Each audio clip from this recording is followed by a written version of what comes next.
이 시간에도 우리 주님을 사랑하는 우리 성도님들에게 하나님의 크신 응답과 축복이 함께 하시기를 예수님의 이름으로 축원합니다.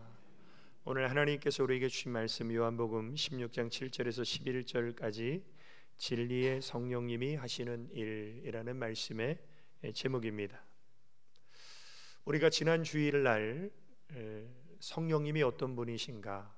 성령님은 진리의 영이십니다. 그래서 우리 육신의 눈으로 보이지 않습니다. 그런데 성령님은 우리 속에 영원히 계셔서 예수님을 증거하시는 하나님, 바로 우리를 진리 가운데로 인도하시는 하나님이 성령님이시죠. 그래서 우리는 성령님이 어떤 분이시고 성령님이 우리 안에서 어떤 일을 하시는가를 바로 알 때 우리가 신앙생활을 승리할 수 있습니다. 우리 예수님께서 부활하셔서 이 땅에서 40일을 계시고 하늘로 승천하실 때에 500명의 증인이 있었어요. 예수님이 부활하셨구나. 그 예수님이 하늘로 승천하시네. 얼마나 황홀하고 감격적인 순간이겠습니까? 근데 그때 예수님께서 그 500명의 증인들에게 하신 말씀이 뭐냐면, 사도와 같이 모이사 저희에게 분부하여 가라사대 예루살렘을 떠나지 말고 내게 들은 바 아버지의 약속하신 성령님을 기다리라. 그래서 예루살렘 떠나지 말고 약속하신 성령님을 기다려서 그 성령님을 받아라. 이것이 우리 예수님의 명령이었습니다. 그런데 그 명령에 순종하고 예루살렘을 떠나지 않고 기도했던 사람은 120명밖에 되지 않았습니다. 그러니까 380명은 부활의 주님, 심지어는 하늘로 올라가시는 예수님을 배웠고도 예수님 말씀에 불순종하는 사람이 더 많았다는 거예요.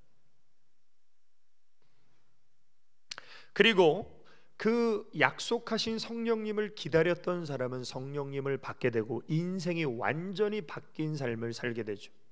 그래서 그 약속하신 성령님이 우리 안에 임하실 때에 왜 성령님은 우리 안에 오십니까? 요한복음 15장 26절에 보면 예수님께서 말씀하시죠. 내가 아버지께로서 너희에게 보낼 보혜사 곧 아버지께로서 나오시는 진리의 성령이 오실 때에 그가 나를 증거하실 것이요. 자, 우리가 가지고 있는 이 성경은 예수님을 증거하는 책입니다. 그런데 이 예수님에 대해서 증거하는 책이 인간적으로 이성적으로 볼 때는 이게 거짓말 같아요. 꾸며낸 이야기 같아요. 소설 같아요. 그런데 성령님이 우리 안에 임하시면 이 소설 같은 허구 같은 말씀이 예수님의 진리의 말씀으로 믿어져요. 왜냐하면 성령님이 우리 안에서 예수님을 증거하시기 때문입니다. 또 요한복음 14장 26절에 보면 보혜사 곧 아버지께서 내 이름으로 보내실 성령님은 예수님의 이름으로 오시는데 그가 너희에게 모든 것을 가르치시고 내가 너희에게 말한 모든 것을 생각나게 하시리라. 그러니까 성령님은 우리 안에서 예수님의 말씀을 가르쳐 주시는 교사가 되시고 또 이 말씀, 내가 읽고 들은 말씀을 생각나게 하시는 분도 성령 하나님이십니다.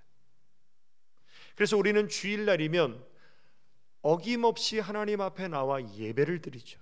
그러나 우리의 삶에 예배를 드리기 어려운 환경과 상황에 처할 때도 있습니다. 너무 바쁘다든지 아니면 너무 피곤하다든지. 그러면 우리 마음에 어떤 생각이 드냐면 매주 예배 나가는 건데 오늘 하루 좀 쉬어야 되겠다. 오늘 좀 내 바쁜 일 좀 봐야 되겠다. 이런 마음이 우리 안에 들 수 있어요. 그런데 그럼에도 불구하고 우리가 하나님 앞에 정해진 시간을 하나님 앞에 예배 드릴 수 있는 것도 우리 안에 계신 성령님께서 뭐라고 하시냐면 야, 오늘은 주일이야. 주일은 주님의 날이야.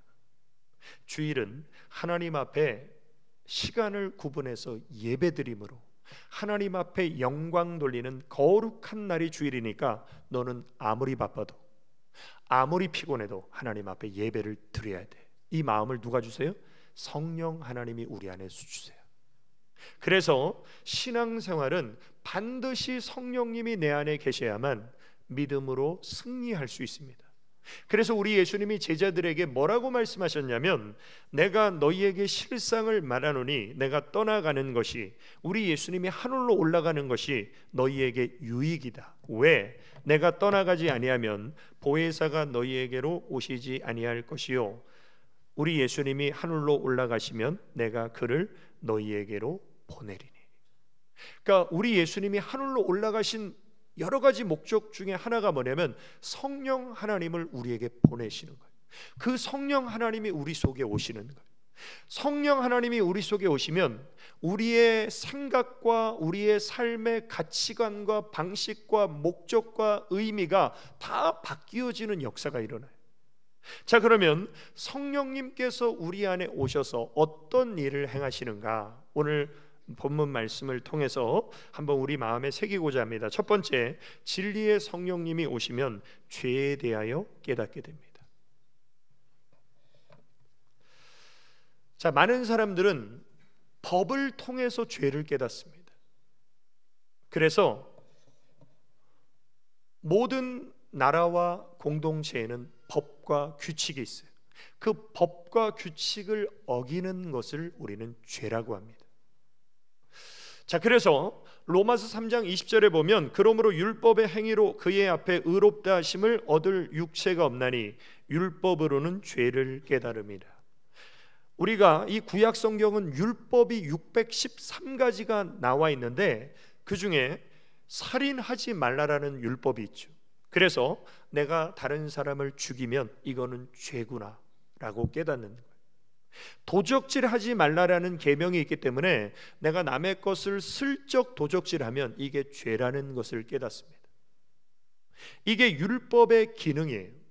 자, 그런데 율법으로 죄를 깨닫는 것이 모든 시대에 다 적용되느냐? 그렇지 않다는 거예요. 특별히 오늘 우리가 사는 이 마지막 때에는 율법으로 죄를 깨닫는 기능이 상실돼 버린 시대입니다. 왜? 사람들의 양심이 화인 맞아서 양심의 기능이 죽어버렸어요. 우리가 사는 시대는. 그래서 남을 죽이고도 뻔뻔합니다. 자기 죄를 인정하지 않아요. 남의 것을 도적질하고 사기치고도요, 거짓말 탐지기에 손을 얹어도 전혀 양심의 가책을 안 느끼는 사람들이 점점 많아져요. 그래서 디모데전서 4장 2절에 보면 자기 양심이 화인 맞아서 외식함으로 거짓말하는 자들이 점점 늘어나고 있죠.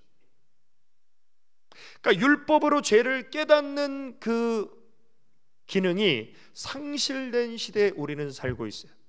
그런데 놀라운 사실은 성령님이 우리 안에 임하시면 정말로 죄를 깨닫는 그런 은혜가 우리에게 주어집니다. 그래서 죄를 죄가 아니라고 생각하던 사람이 성령님을 체험하게 되면 자신의 죄를 회개하는 역사가 일어나요. 그래서 성령을 받을 때 제일 먼저 터지는 것이 뭐냐면요, 바로 회개가 터집니다. 베드로 사도가 예수 그리스도를 십자가에 못 박아 죽인 것이 바로 너희들이야! 이렇게 하나님의 말씀을 전하는데 그 말씀을 듣던 사람들의 마음이 찔렸어요. 그래서 베드로 사도한테 우리 지금 마음이 막 찔리는데, 왜냐하면 좌우의 날선 검 같은 하나님의 말씀이 막 찌르죠. 어떻게 해야 됩니까? 그때 베드로가 가로되 너희가 회개하여 각각 예수 그리스도의 이름으로 세례를 받고 죄 사함을 얻으라. 어떤 죄든지 우리 하나님 앞에 회개하면 그 죄를 사하여 주시는 은혜가 임해요. 그래서 회개하고 죄 사함을 받은 사람에게 그리하면 성령을 선물로 받으리니. 그래서 회개하고 죄 사함 받고 성령을 선물로 받는 것은 성령이 임하시는 하나의 순서예요. 자, 그러면 왜 회개를 해야만 성령님을 받게 됩니까? 그 이유는 성령님은 거룩하신 영이시기 때문에, 성결의 영이시기 때문에 더러운 우리 심령에 거룩하신 성령님이 임하실 수가 없어요. 그래서 회개를 통해서 죄사함을 받을 때 성령님이 임하시는 은혜가 주어진다. 그래서 로마서 1장 4절에 보면 성결의 영으로는, 성령님은, 예수 그리스도는 성결의 영, 하나님은 거룩하신 영이에요. 거룩하신 영이 임하기 위한 전제 조건은 반드시 회개가 일어나야 된다. 그래서 오늘 우리 성도님들, 나는 교회를 다니는데 아직 나는 성령을 못 받은 것 같은데요 목사님. 그러면 그분에게 필요한 것이 뭐냐면 하나님 앞에 통회하고 자복하는 회개의 역사가 일어날 때 성령님이 임하시게 돼요. 그리고 성령님이 임하시게 되면 죄에 대한 새로운 개념과 정의를 깨닫게 됩니다. 그래서 오늘 본문 9절에 보면 죄에 대하여라 함은 저희가 나를 믿지 아니하며. 자, 예수님을 믿지 않는 것이 뭐 그렇게 큰 죄일까? 내가 착하고 바르고 진실하고 정직하게 살면 되는 거 아니야?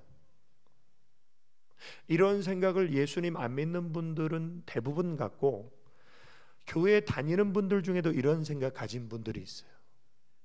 예수 믿는데 정말 못되게 사는 사람들보다 예수 안 믿고 착하게 바르게 사는 사람들이, 그런 사람들이 내가 볼 땐 더 천국 갈 것 같은데, 이건 누구 생각이에요? 내 생각이에요. 그래서 신앙생활은 내 생각으로 하면 지옥 갑니다.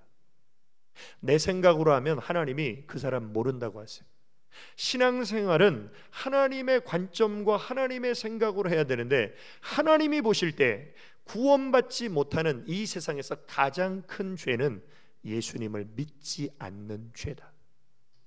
이걸 누가 가르쳐 주신다고요? 우리 안에 성령님이 오시면 이걸 깨닫게 돼요. 그래서 믿지 않는 가족, 믿지 않는 부모, 형제, 친구, 이웃을 위해서 교회를 다니면서도 기도 안 하는 분들이 많죠. 인간적으로 그건 그 사람 팔자 아니야? 내가 몇 번 얘기해도 교회 나가지 않으니까 뭐 내가 어떡하겠어, 이러고 그냥 포기해버리는 분들 많아요. 더 심각한 것은 그 믿지 않는 분들 중에서, 가족들 중에서 잘 사는 사람을 부러워하는 분이 있어요. 야, 나도 저렇게 좀 넉넉하게 부유하게 잘 살아야 되는데 쟤는 왜 이렇게 사업도 잘하고, 그런데 나는 예수 믿는데 왜 이렇게 힘들지? 이건 더 심각한 분이에요. 정말 성령님이 내 안에 임하셔서 예수님을 믿지 않는 것이 구원받지 못하는 가장 큰 죄라는 걸 깨닫는 순간 우리 마음에 어떤 마음이 드냐면 그 잘 사는 형제가 불쌍하게 느껴져요. 왜 불쌍하게 느껴져요? 저렇게 예수 안 믿고 살다가 죽으면 지옥 가니까. 그러니까 정말 성령님이 내 안에 임하시면 우리는 죄에 대한 새로운 개념과 정의를 깨닫게 되고, 예수 안 믿고 죽어가는 내 가족, 형제, 친구, 이웃이 불쌍히 여겨지는 사람, 그 사람이 성령님이 역사하시는 사람. 우리 예수님이 2000년 전에 이 땅에 왜 오셨습니까? 우리 예수님이 오신 이유는 이 땅의 모든 사람을 구원하기 위해서 우리 예수님이 오셨어요. 그래서 요한복음 3장 17절에 보면 하나님이 그 아들을 세상에 보내신 것은 세상을 심판하려 하심이 아니요 저로 말미암아 세상이 구원을 받게 하려 하심이라. 그래서 어떤 죄인이든지 예수님을 믿으면 다 구원받게 하기 위해서 우리 예수님이 십자가에 달리신 거예요. 그리고 예수님을 믿는 자마다 영생을 얻고 구원을 받게 돼요. 그러나 믿지 않는 사람도 있죠. 그럼 그 믿지 않는 사람을 위해서 먼저 예수님을 믿은 우리가 해야 될 것이 무엇입니까? 그 영혼을 위해서 기도하는 거예요. 언제까지? 죽을 때까지. 내가 죽든지 그 사람이 죽든지 죽을 때까지 우리가 할 수 있는 일은 기도하는 것밖에 없어요. 우리가 성경에 아주 무서운 말씀이 있는데 무슨 말씀이냐면, 저를 믿는 자는, 예수님을 믿는 자는 심판을 받지 아니하는 것이요 멸망의 지옥 갈 심판을 받지 않는다는 거예요. 예수님 믿는 사람은. 그러나 예수님을 믿지 아니하는 자는 하나님의 독생자의 이름을 믿지 아니함으로 벌써 심판을 받은 것이니라. 그러니까 지금 내가 살아있을 때 예수님을 안 믿는다는 것은 이 말씀에 근거하면 벌써 지옥 갈 심판을 받은 인생이다. 얼마나 무서운 말씀입니까? 그래서 죽을 때까지 기도해야 되는 거예요. 내 어머니, 내 아버지, 내 자식, 내 형제, 죽기 전에 꼭 예수님 믿고 구원받아 하나님 나라 가게 해 주옵소서.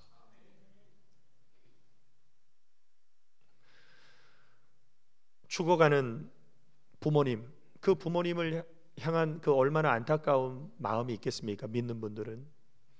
그래서 예전에 저를 이렇게 신방을 요청하시는 거예요. 그래서 임종 직전에 있는 분 제가 이렇게 복음을 제시합니다. 예수님이 예를 들면 아버님 위에서 죽으시고 그 죄를 사하여 주시고 부활하셔서 의롭게 하셔서 그 예수님 믿으면 하나님의 나라 영원한 천국에 갑니다. 지금 예수님을 영접하시겠습니까? 가만히 있어요. 싫다는 거예요. 근데 또 제가 최근에 우리 교회 성도님 중에 남편이 그 수년 동안 병원에 쓰러져서 입원해 계신 분이 있는데 세례를 받고 싶다는 거예요. 그래서 제가 병원 신방을 가서 이분이 세례를 받으려는 게 부인의 믿음인지 본인의 믿음인지를 제가 확인하려고 물어봤습니다. 말은 못해요. 그러나 듣기는 합니다. 의사 표현은 고개로 해요. 그런데 예수님이 선생님 죄를 위해서 죽으시고 부활하신 예수님을 믿으면 구원받고 하나님의 자녀가 되는데 지금 그 예수님을 영접하시겠습니까? 고개를 끄덕끄덕해요. 저는 그런 상황들을 직면해 보면서 뭘 느끼냐면 예수님을 구주로 영접하는 것도 나의 의지로 되는 것이 아니라 하나님의 은혜가 임하고 성령님이 그 마음을 역사하시면 예수님을 믿고 싶어지고 성령님이 그 마음 가운데 역사하지 않으시면 죽을 때까지 강팍하게 난 그런 거 안 믿어 이러는 분들도 수두룩해요. 그래서 믿는 자의 기도가 필요한 것입니다. 오늘 사랑하는 성도 여러분, 예수 안 믿는 죄가 구원받지 못하는 지옥 가는 가장 큰 죄라는 것을 성령님을 통해서 깨닫고 믿지 않는 가족, 형제를 위해서 기도하는 삶을 사시길 주님의 이름으로 축원합니다. 두 번째로 진리의 성령님이 오시면 의에 대하여 깨닫게 됩니다. 자, 인간은 털면 다 먼지 나는 사람이에요. 그래서 흠이 없는 사람은 아무도 없습니다. 그래서 우리 예수님이 이 땅에 오신 이유가 뭡니까? 이 세상에 하나님의 기준과 관점으로 볼 때 의로운 사람이 한 사람도 없는 거예요. 그래서 로마서 3장 10절에 기록한 바 의인은 없나니 하나도 없으며. 요즘에 청문회를 통해서 느끼는 것이 무엇입니까? 어떤 사람이든지 털면 다 먼지 나는구나. 그래서 청와대에서 뭐라고 말했습니까? 100% 흠결 없는 사람은 없다. 이게 인간이에요. 그런데 완전하시고 거룩하신 하나님이 보실 때는 어떻습니까? 바늘 도둑이나 소도둑이나 다 도둑놈이죠. 작은 죄를 지은 사람이나 큰 죄를 지은 사람이나 하나님 앞에는 다 죄인이에요. 그래서 우리 예수님이 모든 사람의 죄를 담당하시고 십자가에 죽으신 거예요. 그리고 우리를 의롭게 하시기 위해서 부활하신 거예요. 그래서 오늘 보면 10절에 보면 의에 대하여라 함은 내가 아버지께로 가니 하나님 아버지가 어디 계십니까? 하나님 나라 천국에 계시죠. 하나님 나라 천국은 어떤 사람이 갈 수 있어요? 의인만 갈 수 있죠. 죄인은 못 가죠. 그래서 의인, 하나님의 나라로 가는 사람은 어떤 사람입니까? 믿음으로 가는 나라, 하나님 나라. 돈으로도 못 가요. 힘으로도 못 가요. 명예로도 못 가요. 자기 의로도 못 가요. 오직 예수 그리스도를 믿는 믿음으로 가는 나라가 하나님 아버지가 계신 나라죠. 그래서 우리 예수님의 십자가의 죽으심과 부활의 의미를 우리가 성령을 체험하면 확실하게 깨닫게 되는데, 왜 예수님이 죽으셨고 왜 부활하셨는가? 로마서 4장 25절에 보면 예수는 우리 범죄함을 위하여 십자가에 내어줌이 되고 또한 우리를 의롭다 하심을 위하여 사흘 만에 부활하셨느니라. 이 말씀이 성령님이 내 안에 임하실 때 이 말씀이 믿어지는 은혜가 있어요. 그래서 우리는 하나님의 의로만, 예수 그리스도께서 주신 의로만 우리는 하나님 앞으로 나갈 수 있구나, 이게 성령님을 통해서 믿어지는데, 오늘날 많은 사람들은 바리새인들처럼 자기 의를 가지고 살아가요. 어떤 도덕이나 윤리적 그런 인격적으로 자기는 바른 사람이라고 생각하면서 그 자기의 때문에 예수님을 믿으려고 하지 않아요. 자기의 때문에 자기가 죄인이라는 걸 인정하지 않고 살아갑니다. 성경에 그런 대표적인 사람이 누군지 아십니까? 사도 바울이에요. 사도 바울의 원래 이름은 사울이었습니다. 근데 이 사울이 얼마나 자기 의로 충만했던 사람이냐면, 빌립보서 3장에 보면 사도 바울이 이렇게 고백합니다. 그러나 나도 육체를 신뢰할 만하니 내가 8일 만에 할례를 받고 이스라엘의 족속이요 베냐민의 지파요 히브리인 중에 히브리인이요 율법으로는 바리새인이요 열심으로는 교회를 핍박하고. 이게 뭐예요? 지금 자기 자랑을 쫙 하는 거예요. 내가 이런 사람이라는 거예요. 그러면서 마지막에 결정적으로 율법의 의로는 흠이 없는 자로다. 무슨 말입니까? 나는 털어도 먼지 안 나는 사람이라는 거예요. 이 사람이 정말 하나님 보실 때 정말 그렇게 거룩하게 살았을까요? 아니에요. 교만이 충만해서. 자기의가 가득한 사람은요 반드시 교만하게 돼 있어요. 교만한 사람의 특징이 뭐냐면 자기 죄를 인정하지 않아요. 근데 이 사람이 다메섹으로 가는 길에 낮 12시에 하늘에서 강렬한 빛이 쫙 내리치면서 사울아 사울아 네가 왜 나를 핍박하느냐? 주여 뉘시나이까? 네가 핍박하는 예수다. 이 주님의 음성에 이 사람의 인생이 180도 바뀌죠. 그리고 어떻게 됩니까? 교회를 핍박하던 사람이 이제는 예수 그리스도를 증거하는 일에 목숨을 걸고 핍박과 환난을 다 받으면서 복음을 증거하는 사람으로 바뀌어져요.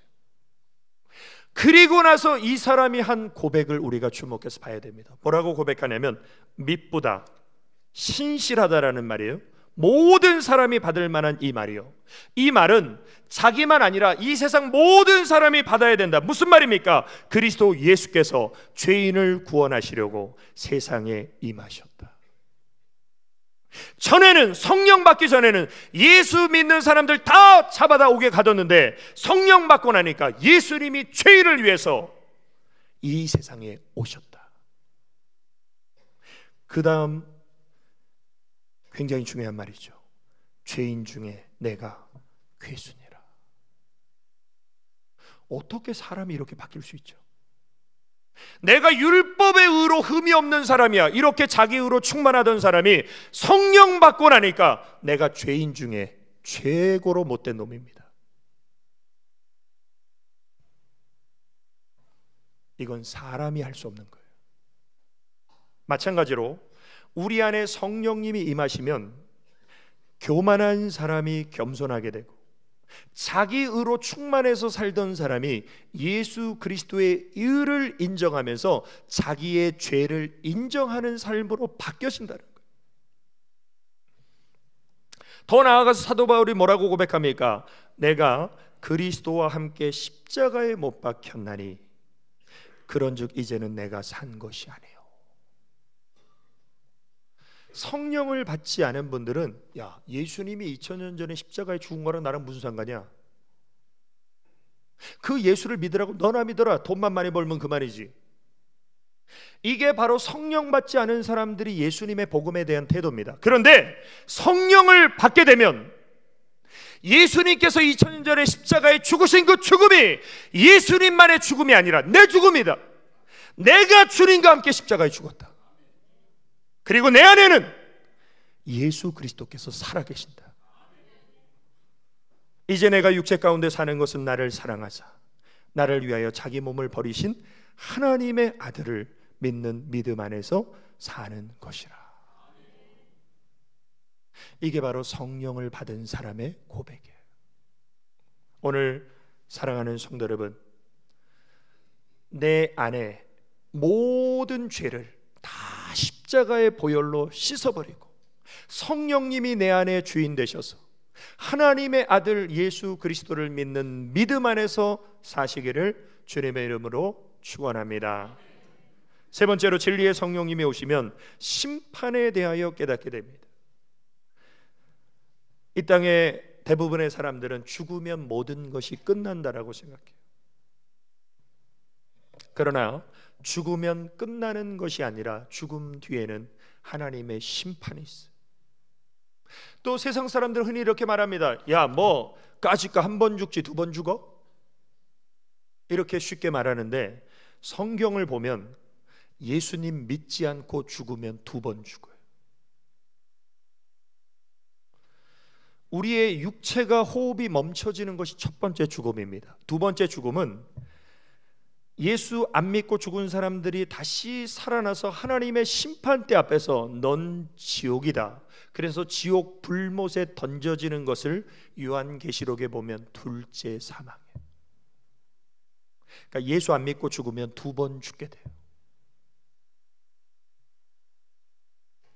히브리서 9장 27절에 보면 한 번 죽는 것은 사람에게 정하신 것이요 그 후에는 심판이 있으리니. 이 심판은 돈 있고 빽 있고 힘 있는 자도 피할 수 없는 심판이 있어요. 우리 모두는 이 심판대 앞에 서야 됩니다.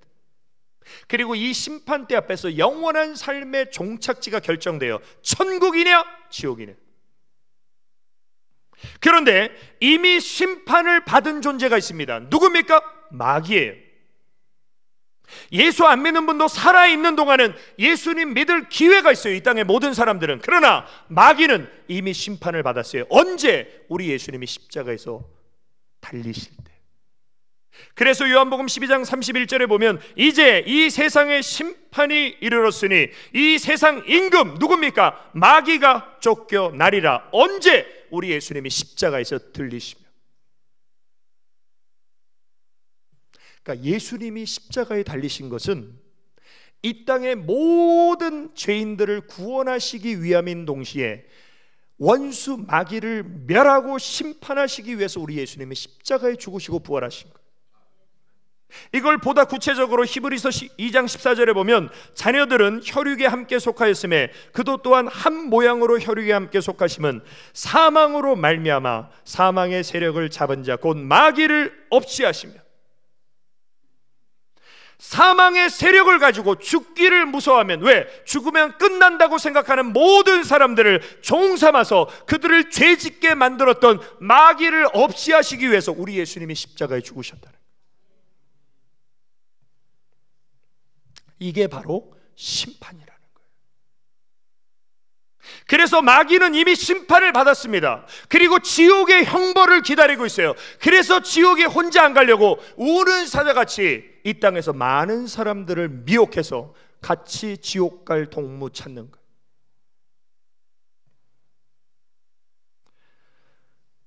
이런 것들이 성령님이 내 안에 거하실 때만 심판이 믿어지고 죽음 후에 하나님 앞에 서게 되는 것이 믿어지기 때문에 어떻습니까?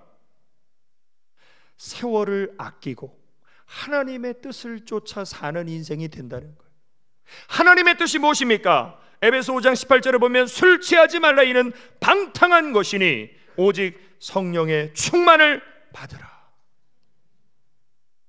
술 취해서 제정신이 아닌 상태로 죄 짓는 방탕한 인생 되지 말고 성령의 충만을 받아서 하나님 영광 위에서 물보를 가리지 않는 믿음의 삶을 살아라. 이게 뭐예요? 세월을 아끼는 거예요.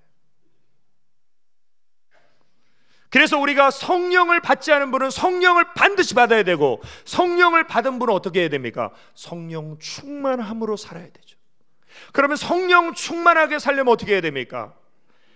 갈라디아서 5장 16절에 내가 이르노니 너희는 성령을 쫓아 행하라.